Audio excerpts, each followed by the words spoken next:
والعاقبۃ للمتقین والصلاۃ والسلام علی رسول محمد وآلہ واصحابہ اجمعین۔ حضرت معزز مہمان خصوصی مفتی عبدالرحمن صاحب، اسٹیج پر تشریف فرما جملہ معزز علماء کرام اور حاضرین اجلاس، سب سے پہلے ہم اللہ تبارک و تعالیٰ کا شکر ادا کرتے ہیں کہ اس نے ہمیں اپنے مقدس گھر میں جمع ہو کر اور اتنی بابرکت اجلاس میں شرکت کا موقع دے کر حضرت مفتی صاحب کے خطاب سننے کا موقع نصیب فرمایا۔ باری تعالیٰ ہمارے اس سننے کو قبول فرمائے۔ اس سے پہلے حضرت مولانا مفتی مظاہر حسین صاحب کا آپ نے بیان سنا، ان کا بیان بھی ماشاءاللہ بہت جامع اور تاریخی تھا، اور اس کے بعد میں حضرت والے کے خطاب کو آپ نے سماعت فرمایا۔ اب میں سمجھتا ہوں شاید کچھ زیادہ کہنے کی کوئی بات باقی نہیں رہی۔ حضرت کا جو خطاب میں سنتا رہتا ہوں مگر الحمدللہ حضرت نے جو آج خطاب کیا ہے، آپ یقین فرمائیے کہ ایسا محسوس ہو رہا ہے جیسے حضرت نے شاید اپنا بیڑا باہر کھول کے رکھ دیا، اپنا دل باہر رکھ دیا ہو، اور یہ درد اور یہ غم میں سمجھتا ہوں شاید اللہ کی طرف سے عطا ہوا ہے کہ ہم بھی ایک انسان ہیں، ہمارے دل بھی اندر، ہمارے دلوں کے اندر بھی، ہمارے جسم کے اندر بھی دل ہیں، ہمیں بھی اللہ نے جو ہے دماغ دیا ہے، ہم کیوں نہیں سوچتے اس بارے میں؟ پورے معاشرے کا، پورے سماج کا یہی حال ہے، کس چیز کو ہم روئیں، کس کا بیان کریں، پورے سماج کا، پوری سوسائٹی کا یہی حال ہے جو حضرت نے بیان کیا۔ آپ یقین کریے بعض دفعہ خون کا آنسو نکلتے ہیں، بعض دفعہ سوچنا پڑتا ہے کہ آخر کیا ہو گیا۔ جیسے حضرت فرمایا آپ لوگوں کو معلوم نہیں کہ ہماری ہزاروں بہنیں ہمارے گھروں کے گھروں میں چلی، کوئی دن ایسا باقی نہیں رہتا جو اخبار میں یہ خبر نہیں آتی ہو کہ آج فلاں شہر کی بچی، فلاں گاؤں کی بچی، اور خود ہمارے ضلع کی ہماری نظر میں تقریباً 10 بچی ایسی 20 بچی ہیں جو ہمارے گھروں سے نکل کے چلی۔ کون ہے اس کا ذمہ دار بتائیے؟ کبھی ہم اس کا محاسبہ کرتے ہیں؟ کبھی اس بارے میں ہم سوچتے ہیں؟ اگر آج بھی ہم نے عہد نہیں کیا، آج بھی اگر ہم نے اپنے ارادوں میں تبدیلی کرنے کا وعدہ نہیں کیا، تو کہاں سے لوگ آپ کو سمجھانے والے آئیں گے؟ کہاں سے لوگ آپ کو بتانے والے آئیں گے؟ آسمان میں سے فرشتوں کا انتظار کرتے ہیں آپ؟ کوئی کسی اور مخلوق کا آنے کا انتظار کرتے ہیں آپ؟ میرے بھائیو، اپنے حال پر رحم کھاؤ، اپنے حال پر ترس کھاؤ۔ میں نے تو اس مہینے میں یہ دیکھا کہ ہمارے اوپر مدہوشی کا، بے ہوشی کا ایسا عالم طاری ہے کہ ابھی ایک اپیل ہوئی کہ بھائی تمہارے جو اوقاف ہیں ان کے بچانے کے لیے گورنمنٹ کی طرف سے موقع دیا گیا، اور 1,20,25,000 اوقاف یو پی کے اندر ہیں۔ لوگ بیٹھے ہوئے ہیں، ان کو پتہ ہی نہیں کہ کتنا ضروری کام تھا۔ بار بار ہم نے لوگوں کو توجہ دلائی، جبکہ ہمارا کام نہیں تھا، آپ سب کو جانتے ہیں، آپ سب کی ذمہ داری ہے۔ اس کے باوجود ہم سے نہیں رہا گیا۔ ہمارے ضلع کے ساتھ ہی یہاں پر مولانا عالم صاحب، منور صاحب، مولانا یوسف صاحب اور تمام جو ہماری جمعیت کے کارکنان ضلع میں پھیلے ہوئے تھے، ان سب نے لوگوں نے اپنے آس پاس کے گاؤں میں لوگوں کو بتایا کہ بھائی اس سلسلے میں غفلت مت برتو۔ آپ یقین کریے، اگر اللہ کا شکر ہے کہ محنت کی، کوشش کی، تو ہمارے ضلع کا حال تو کچھ بہتر ہے، اور یہاں پر ہم اللہ کا شکر ادا کرتے ہیں کہ ہماری طبقات پر خبروں کی توجہ دی۔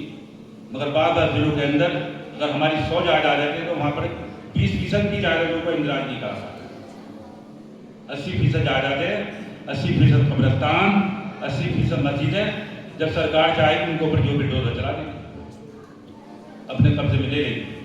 اور صرف ہمارے 2-4 گھنٹے کا کام تھا، یہ نہیں کہ اس کے اندر 2-4 دن لگتے، ہفتے لگتے۔ یہ ہماری اس میں گورنمنٹ کا کیا قصور بتائیے آپ؟ لوگ کہتے ہیں صاحب مسلمانوں کو جو گورنمنٹ تباہ کرنے میں لگی ہے۔ ارے بھائی جو کر رہی ہے وہ تو کر رہی ہے، مگر اس میں تو ہم خود تباہ ہو رہے ہیں۔ آپ سے گورنمنٹ کہتی ہے کہ آپ اپنی بیٹی کی شادی کریے، آپ جو بنیوں کے یہاں سے قرضے لے کر آئیے، آپ اپنی بہن بیٹیوں کو جو گھر میں ان کا حصہ مت دیجیے۔ کبھی ہم سے گورنمنٹ نے کہا کہ ایسا مت کریے؟ جو سب کچھ ہمارے کارنامے ہیں، سب ہماری چیزیں ہیں۔ اس لیے اللہ کے لیے آج یہ ارادہ کریے کہ حضرت نے جو اپنا ایک درد، اپنا کلیجہ، اپنا دل ہمارے سامنے رکھا ہے، انشاءاللہ اس پر ہم توجہ دیں گے، اور خصوصاً اپنی بہن بیٹیوں کو انشاءاللہ حق ادا کرنے میں ہم کوئی کوتاہی نہیں کریں گے۔ یہ تو پورا میں سمجھتا ہوں شاید 100 لوگوں میں بھی ایسے 2-4 لوگ مشکل سے ہوگا جو یہ آپ ادا کرتے ہو. ہم لوگ آپ ہی کے درمیان رہتے ہیں الحمدللہ, اور میں اللہ کا شکر ادا کرتا ہوں کہ شاید زمین پر جتنا میں دوڑتا ہوں, میں سمجھتا ہوں شاید میرا ان کے ساتھ اتنا نہیں دوڑتا ہوں. آج تو مجھے ایک عجیب بات معلوم ہوئی, آپ یقین کریے, میں دوپہر سے بے چین ہوں, بے قرار ہوں. ایک بستی ہماری تحصیل شعار کے اندر, وہاں معلوم ہوا کہ 80-90% لوگ شراب پیتے ہوئے. ہمارے ضلع کا یہ حال ہے اور ہمارے پاس پڑوسی گاؤں کا یہ حال ہے.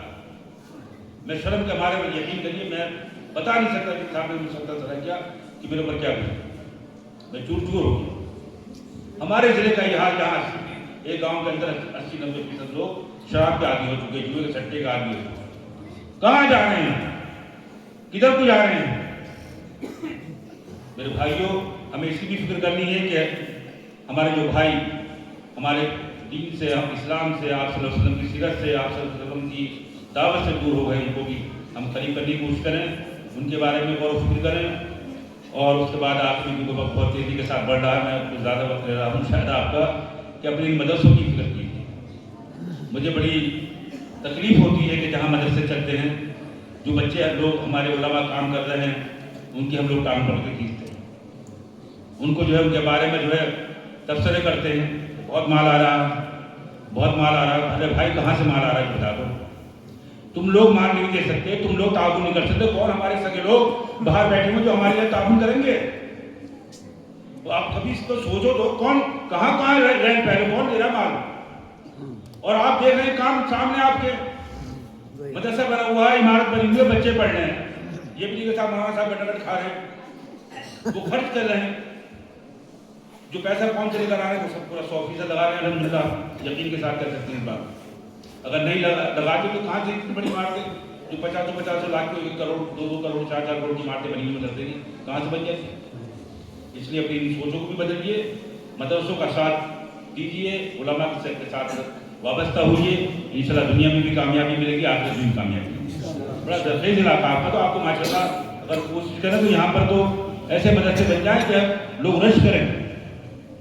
ہم نے دیکھا سہارنپور, مظفر نگر, بجنور کے علاقوں میں مدرسے میں جاؤ تو 200 400 500 بوریوں کے اسٹاک لگے ہوتے ہیں.